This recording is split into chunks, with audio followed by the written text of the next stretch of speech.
मासूम बहू घमंडी सास। घमंडी और सख्त हृदय वाली पुष्पा 92 वर्षीय अपनी सास विमला पर बहुत जुल्म करती थी। ससुर के गुजर जाने के बाद से पुष्पा ने अपनी सास विमला का जानवरों से भी बदतर हाल कर दिया था। वो उसकी गिनती घर के नौकरों में करती, उसे अलग थाली में खाना देती, रहने के लिए अलग छोटा सा कमरा। ये सब देख पुष्पा के पति आलोक को बेहद दुख होता, लेकिन वे चाहकर भी ना कुछ कह पाते ना कुछ कर पाते। एक तरफ उसकी 92 वर्षीय वृद्ध माँ थी, तो दूसरी तरफ उसकी धर्मपत्नी। वो करता भी तो क्या करता, वो असमंजस में पड़ गया था। तभी एक दिन पुष्पा अपने पति आलोक से कहती है, सुनो जी, मैं सोच रही थी क्यों ना अपने बेटे राहुल की भी शादी करा दे। देखो ना, घर का सारा काम मुझे अकेले करना पड़ता है और वो बुढ़िया की देख रेख भी मुझे ही करनी पड़ती है। मुझसे नहीं होता ये सब। ठीक है, हम राहुल के लिए लड़के देखना शुरू करते हैं। वैसे भी अब उसकी उम्र हो चुकी है। पुष्पा राहुल की शादी के बारे में सोचकर मन ही मन खुश होने लगती है। दरअसल पुष्पा अपने लिए एक ऐसी बहू की तलाश में है जो गाय से भी ज्यादा सीधी और कोयल से भी ज्यादा मीठी हो। बहुत ढूंढने और जांच परखने के बाद देविका के साथ आखिरकार उसकी तलाश पूरी होती है। वो देविका को राहुल के लिए पसंद कर लेती है और एक अच्छा सा मुहूर्त देखकर उनकी शादी करा देती है। ऊंचे संस्कार और सरल स्वभाव वाली देविका ने ससुराल में पहले दिन से ही सबका दिल जीत लिया। वो रोजाना अपने ससुराल में दिन की शुरुआत पूजा पाठ से करती और सबका अच्छे से ख्याल रखती। एक दिन देविका सबके लिए डाइनिंग टेबल पर प्लेट लगाती है। सभी लोग टेबल के पास आकर बैठ जाते हैं। देविका अपनी दादी सास का भी हाथ पकड़कर उन्हें डाइनिंग टेबल पर बिठाती है और उन्हें खाना परोस ही रही होती है कि पुष्पा उसे रोक लेती है। ठहरो देविका। क्या हुआ मम्मी जी? देविका, तुम इस घर में नई हो इसलिए शायद तुम्हें पता नहीं, तुम्हारी दादी सास के लिए अलग थाली है, वो इस थाली में नहीं खाती। देविका मुड़कर विमला की तरफ देखती है और फिर अपनी सास पुष्पा से प्रश्न करती है, लेकिन मम्मी जी, रसोई में तो यही प्लेट थी। तुम यहीं ठहरो, मैं इनके लिए प्लेट लेकर आती हूँ। पुष्पा रसोई में किसी कूड़ेदान की तरह पड़ी प्लास्टिक की प्लेट लेकर आती है और उसी में विमला के लिए खाना लगाती है। जब ये सब देविका देखती है तो वो आश्चर्य में पड़ जाती है और फौरन उठकर रसोई घर से दूसरी प्लास्टिक की प्लेट भी ले आती है। अरे बेटा, ये दूसरी थाली तो किसके लिए लाई है? देविका मासूमियत के साथ जवाब देती है, आपके लिए मम्मी जी। हाँ, मेरे लिए? पर क्यों?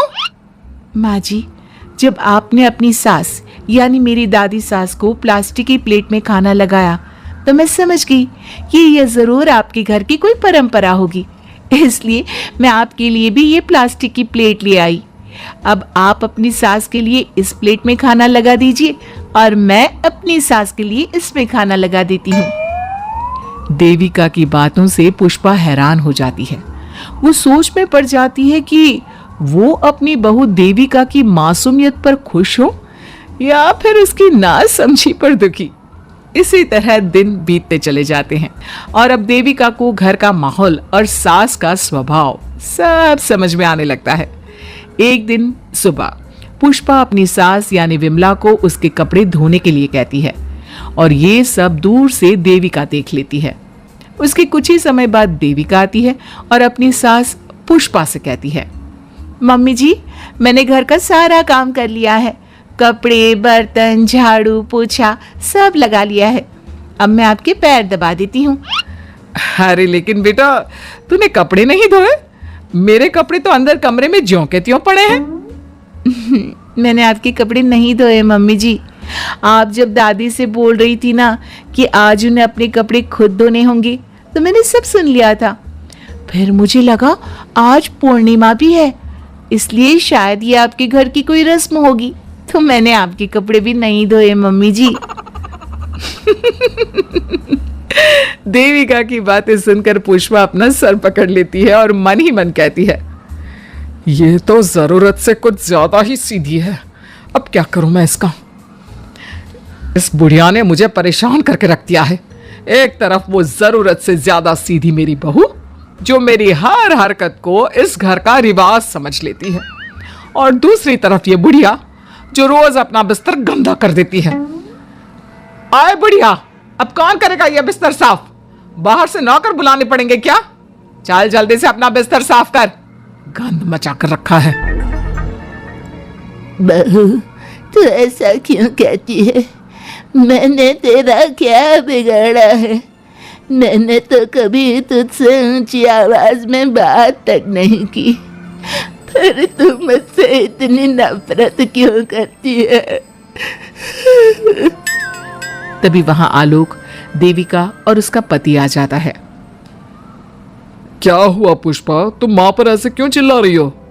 अरे देखो ना अपनी माँ को, इस बुढ़िया ने अपने बिस्तर का क्या हाल कर रखा है। कितनी बदबू आ रही है इस बिस्तर से, किसी काम की नहीं ये बुढ़िया। आप एक काम क्यों नहीं करते, इस बुढ़िया को वृद्धाश्रम क्यों नहीं छोड़ आते? आलोक ये सुनकर परेशान हो जाता है। वो मन ही मन अपनी माँ से अपनी गलतियों की माफी तो मांगता है, लेकिन जुबान से कुछ नहीं बोलता।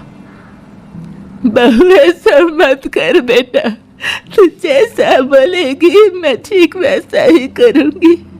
मैं अभी इस बिस्तर को साफ कर देती हूँ, पर प्लीज मुझे इस घर से मत निकाल। यह घर मेरे पति की आखिरी निशानी है। मैं अपनी अंतिम सांस तक इसी घर में रहना चाहती हूँ। माँ जी, दादी सास का बिस्तर मैं साफ कर दूंगी और अब से आपको कोई शिकायत का मौका भी नहीं दूंगी। आप प्लीज दादी को वृद्धाश्रम मत भेजिए।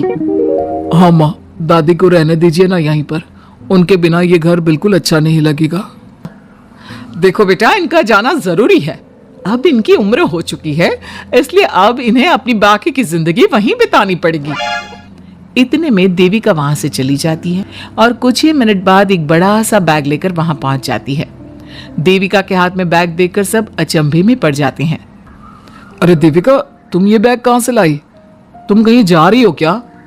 माँ जी ने अभी तो बोला थोड़ी देर पहले कि अब उनकी सास बूढ़ी हो चुकी हैं और उनकी असली जगह वृद्धाश्रम में ही है, तो मैं ये दूसरा बैग उनके लिए भी ले आई। वो क्या है ना, उम्र तो अब मम्मी जी की भी हो चुकी है, कल तो जाना ही है। इससे अच्छा अभी चली जाएंगी तो दादी सास को भी एक सहारा मिल जाएगा। क्या? क्यों बहू, तू मुझे वृद्धाश्रम भेजेगी हैं, अपनी सास को? मम्मी जी, अगर आप इस परंपरा का पालन करेंगी तो मुझे भी तो इस परंपरा का पालन करना पड़ेगा ना। मैं बिल्कुल आपकी तरह बनना चाहती हूँ। मेरी माँ कहा करती थी, ससुराल में बिल्कुल अपनी सास के नक्शे कदम पर ही चलना, जैसा वो करें और जैसा वो रहे ठीक वैसा ही रहना। तभी मैं एक अच्छी बहू बनने में कामयाब हो पाऊंगी ना सासू माँ। देविका की ये बातें सुनकर पुष्पा की आंखों में आंसू आ जाते हैं। देविका की बातों में उसे मासूमियत के साथ साथ आज बहुत सी चीजें सुनाई देती हैं, जो चीख चीख कर बताती है कि वो आज तक कितना गलत करते आई है। बेटा, तूने तो मेरी आंखें खोल दी। अपने ससुर के देहांत के बाद मैंने न जाने अपनी सास पर कितने अत्याचार किए, उन्हें कितना जलील किया, खरी खोटी सुनाई। आज अगर तू नहीं होती तो मुझे कभी अपनी गलतियों का एहसास तक नहीं होता। देर से ही सही आपको अच्छे बुरे का एहसास हुआ, यही बहुत बड़ी बात है। मम्मी जी, तो अब आपके सामान का क्या करना है? अरे जा जाकर इसे मेरे कमरे में रखकर आ जा।